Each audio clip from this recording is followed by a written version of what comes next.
So today we got Matt Frye with us from Cornell IPM. Matt, welcome.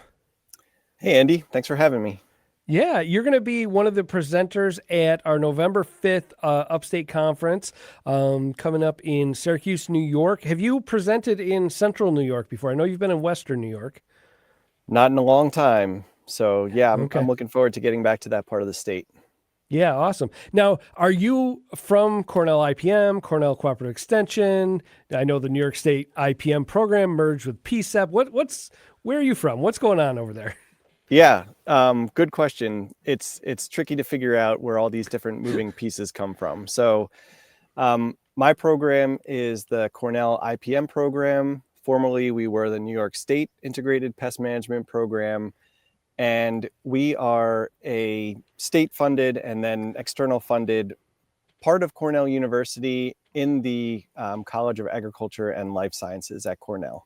So we're part of the bigger university, but we're our own independent unit. We are not part of the county-based system, although some of our staff are stationed at county offices.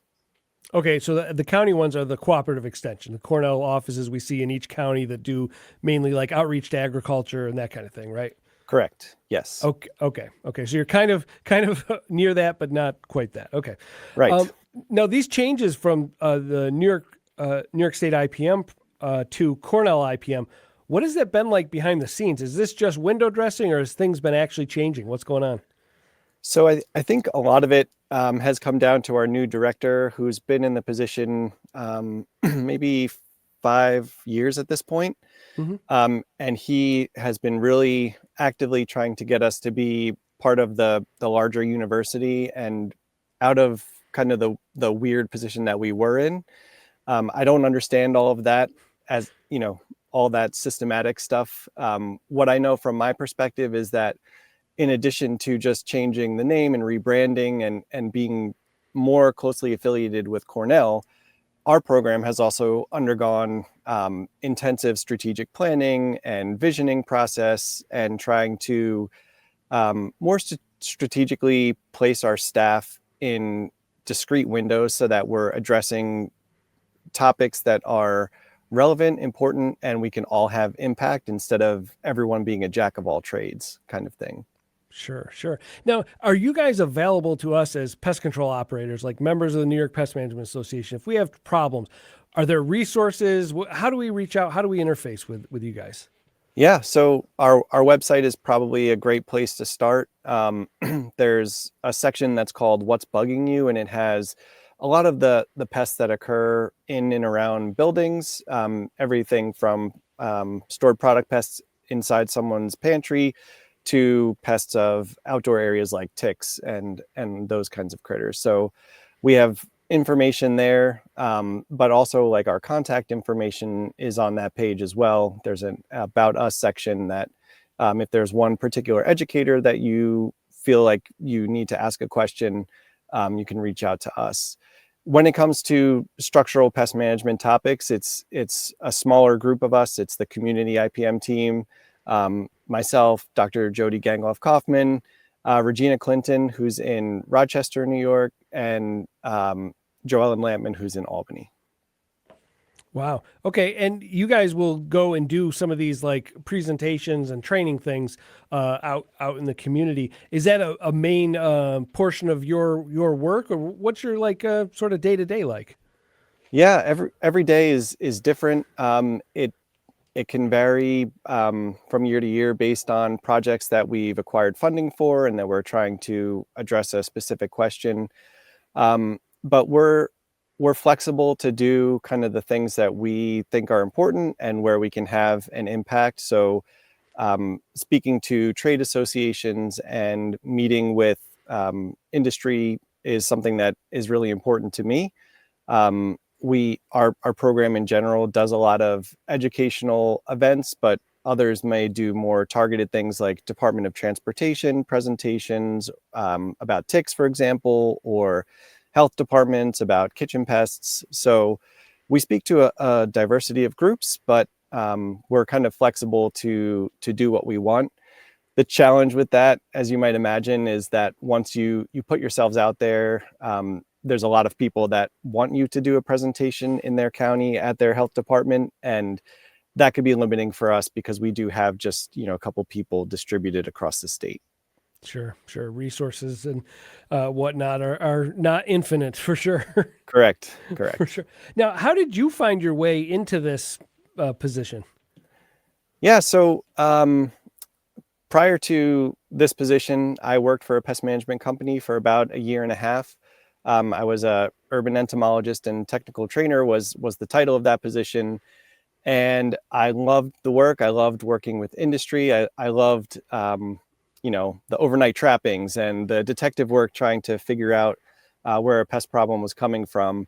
But something that I missed was the more academic research that I had done in graduate school.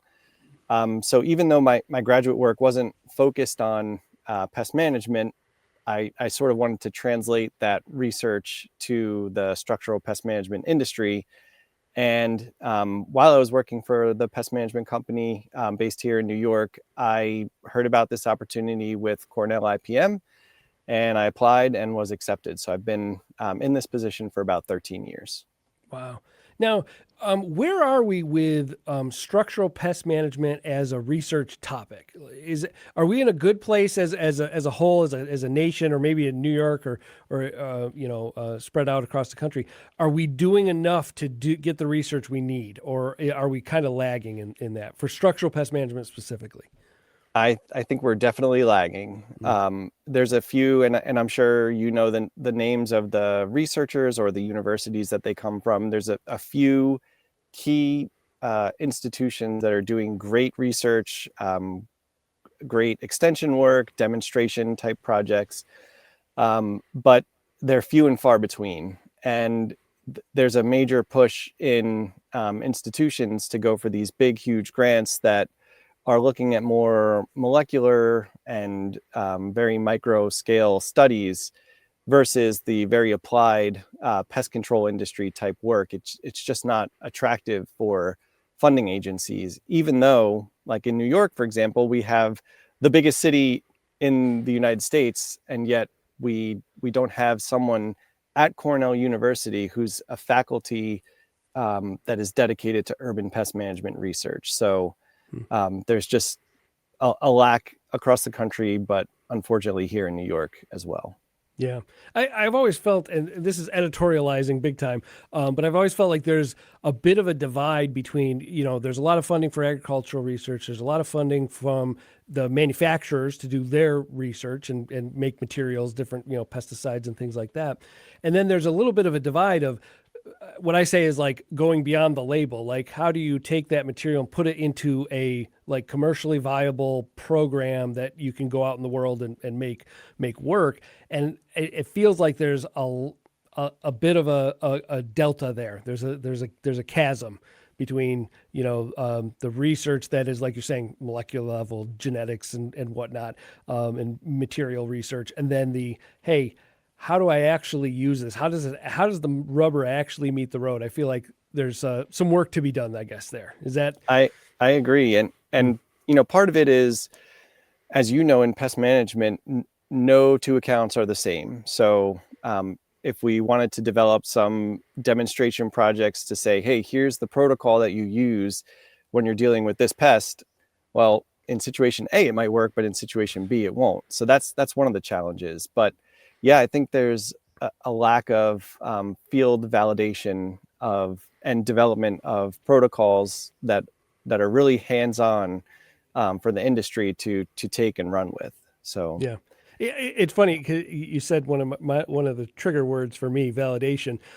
So when you look at like food safety systems or whatever, your protocols have to be validated. So when you're going to do use a microbial disinfectant or something on a food contact surface, it has to be validated that amount and dilution and technique is going to be effective. When I look at pest management, where's our validation studies? How many traps do I need? How many, and you can say follow the label, but like you're saying, every count is sort of different. How do we validate that what we're doing is actually going to be producing the results we're expecting it to produce?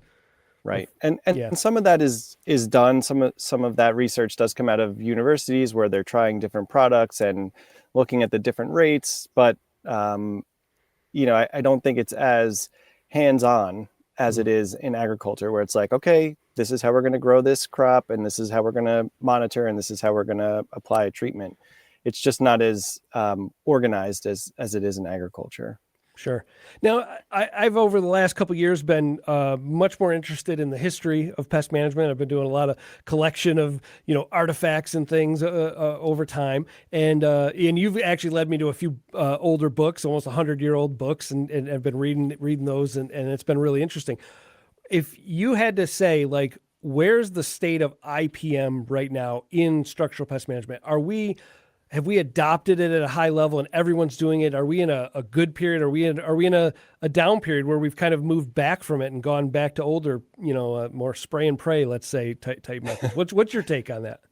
Yeah, that's a great question, and I'd love to hear your thoughts on it too after reading this literature. But one of the things that I always find to be very entertaining is to go back to some of the older publications. Like there's some rodent management papers from the early 1900s, and they talk about the techniques of managing rats in cities, for example. And they're talking about the exact same things that we are preaching now. The message is no different, but adoption doesn't seem to be great. So Yeah. um, that I think is the challenge. It's in agriculture, it's really easy. If you apply this practice, you will save this amount of money. So it's like, okay, I'm going to do that. I want to save money. In structural pest management, we don't have those economic incentives, or it's not as well defined as it is in agriculture. So we could say to a customer, look, if you spend this extra money and you implement a pest prevention program, you won't see pests anymore. What's the economic value to them? All they see is the money that they're spending to have that prevention. So Yeah. yeah, I think there's opportunity for improvement still in the industry. And the one thing that may happen is that in some sectors, our hand may be forced into doing that with the loss of products. So we'll see. But yeah, I think there's definitely still room to improve and adopt IPM better when it comes to structural pest management. Sure. Now, last year you had hosted the first National Urban Rat Summit in New York City. That was quite the event. How did that go? And actually, first off, how did that come about? Like, what was the genesis of that? Yeah, so as with that program, we were sort of like co-organizers. It was really organized by the city of New York, and especially the mayor's office. Um, Kathy Karate, who's the rat czar in New York City, she was the one that organized that event, and then we helped sort of the bringing the people together that would be the best presenters and who should be at that table. So um, the whole thing came out of a conversation between Kathy and Bobby Corrigan, who you know. So two brilliant minds came up with this idea to bring together all these people that are involved in municipal rodent management and get them on the same page. And the reason that was so important is that prior to that and the development of our municipal rodent management working group, all the cities in the United States that were doing rodent management were not communicating with each other. So one city might try a new product or a new technique, but it wasn't communicated to others. So that meeting was the goal was to bring together all of these different municipalities that are dealing with different scenarios and different situations, different climates, different rat or rodent pests, whether it's black rats or brown rats, and trying to get them up to speed on what are the current practices and how can we move forward. The goal was to have subsequent rat summits where we would move forward on those objectives and try to develop best practices and make some impact on municipal rodent management. Unfortunately, we haven't been able to coordinate a second rodent management symposium, so that's still to be had. But there's some great work that's happening in Toronto and Vancouver with great folks doing rodent management work. Yeah, that's awesome. And anybody that wants to check that out, on YouTube, there are all the presentations are available. So you can Yes. go and watch each one of the presentations, see what they're talking about. I think one of the more interesting one was someone, I think he was from New Orleans, maybe had a thing on climate and its effect on urban rodent populations, and how it's climate change and average temperature is, affected northern populations of rodents differently than, say, southern ones where it was already warm. Really fascinating stuff. So if you have the time, check those videos out. That's very cool to get that out there. You said a little bit. What was the impact on this? Have things changed? Were there relationships that came out of this and continued communication? Definitely new relationships were forged, and I think there's probably been better communication between the research community. It's a pretty small community, even though rats are such a huge pest problem, such an economically important pest. There's very few researchers that are focused on rats, and this was an opportunity to bring them together. If they didn't know about each other previously, maybe now they do, and they're collaborating on projects. That same researcher that you mentioned, Jonathan Richardson, who's from the University of Richmond, he is doing like a worldwide sample of data about rodents for their size and different data sets that he's collecting. And I think that came about from collaborating with all these folks. So that's really great. We do hope to have subsequent urban rat summits to just keep that needle moving forward, so that we can keep fighting the battle. Yeah, no, I think that's a great idea. Now, I wonder if you may know, how are we with like sort of genetic mapping of rodenticide resistance? I know in Europe they have pretty, I guess, evolved and developed rodenticide resistance mapping and data, and I think we don't have quite as much. I know some folks from Rutgers were working on some of that and getting some tail clippings and whatnot. Do you know of anybody that's putting any effort into that portion of things? Yeah, I've heard of the Rutgers group, and I know out in California there's some folks looking at rodenticide resistance. I don't know if there's a national effort in the United States from U.S. government agencies. There could be. I know that they're involved in some of the rodenticide concern discussions. So I don't know if they're actually looking at resistance. But yeah, I think the closer we look, it's going to be one of those things where we're likely to find it once we start looking. Yeah, it's anecdotally, I think there's a lot of folks that think there's a lot more resistance than we think, Right. possibly right now. And that kind of leads a little into what your discussion is going to be about on November 5th is when mice won't go in the traps, when we're having trouble, which is behavioral resistance, right? Correct. Yeah. Okay, so where are we with this? I know this is something that I think the first earliest I know of anybody hearing of this was in England. Observed behavioral resistance in the 80s, and there was some initial some published works in the early 90s on this. Do we know a lot about behavioral resistance? Is there work being done? Is there more work to be done? There's always more work to be done, and I feel like we know the tip of the iceberg with this. Like we know it's been documented. We know that it can vary from population to population, how averse a rodent population may be to new objects. I think some of the revelations that have come out recently, and some of the observations that are pouring in from pest professionals using things like cameras, are how extensive this behavior is in across the U.S. and I guess the rest of the globe. So we know that rodents will avoid new objects. We know that they have a couple different reactions to those objects. They may be afraid of it at first, and that leads to some aversion, or they may just be sort of balancing this interest that they have in a new object with their fear of the new object, and have what we call disregard, where they don't approach an object, but they're not afraid of it. And then at the other end of the spectrum from those observations are what we typically think of for mice example is the curiosity.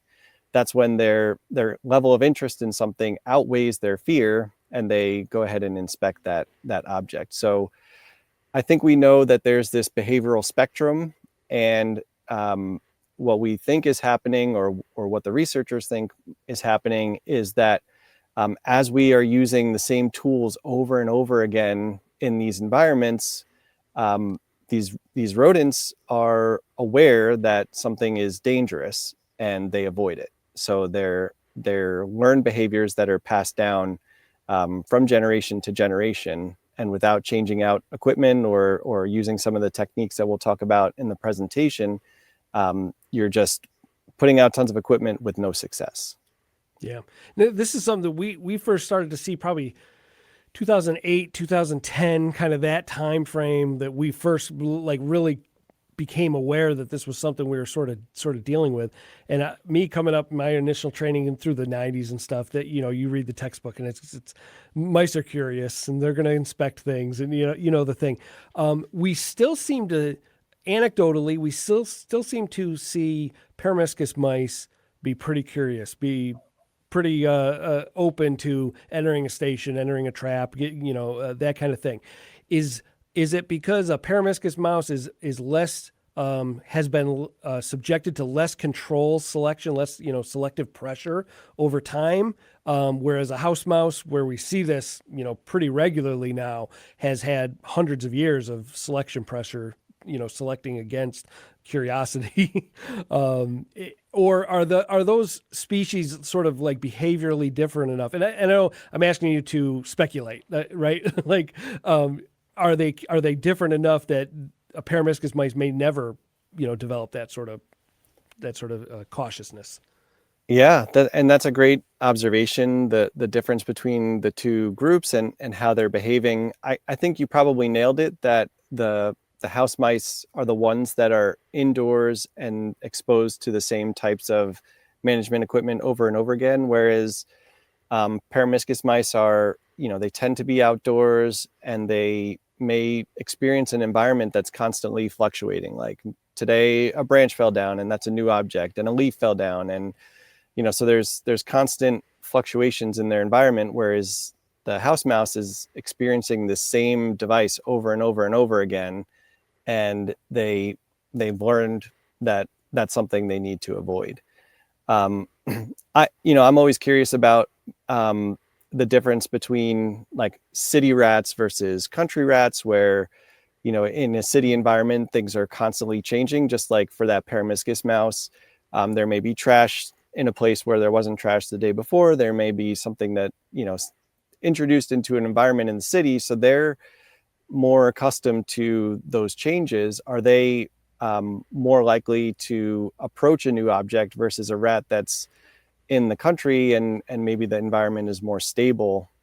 So yeah, I don't think that's been looked at, and I think we still have a long way to go in understanding these behaviors, but there are tricks that we can try and get them to visit those devices and be comfortable around them, so that we can interact more successfely on our end, less successful on their end. less good for them. Right. It's funny you say that with like a rat, like a Norway rat in an urban setting versus a rural setting.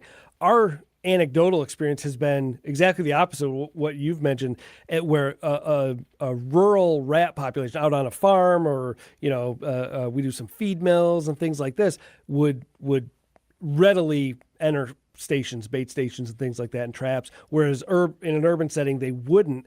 And we kind of chalked it up maybe to, in a rural setting, there may be scarcity of resources more, where if you have food that in an urban setting that you can get to all the time reliably, you don't have a lot of pressure to go check out this other food source in a box. Right. And in a rural setting, they're I guess much more opportunistic, let's say. Like when there's food available, they'll go right to it. But again, super small sample set, anecdotal. So who knows? And, That's the fun of this.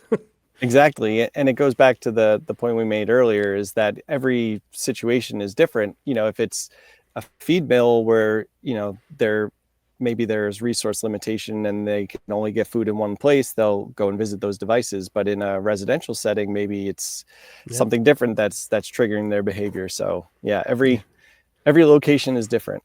Oh man. So I'm interested to hear what you have to say. We're not going to spill the beans now. You got to come to November 5th to hear what do we do about this. So don't answer that now. If you want to hear how do we deal with this, if you've had trouble with trapping mice and rats and things, getting them to interact with your stations, come on November 5th. Check it out. Matt, you'll be there doing the presentation. We're super excited about it. If people need to get in touch with you and pick your brain about things, how can they do that? Email is the best way, and I can give you my email address. It's a Cornell email, so it's pretty easy to remember, just a few letters and a number. And on our website, like I said, there's an About Us section, and my contact information is there as well. Awesome. Matt, we will see you November 5th. Thanks, man. Looking forward to it. See you then. Thanks.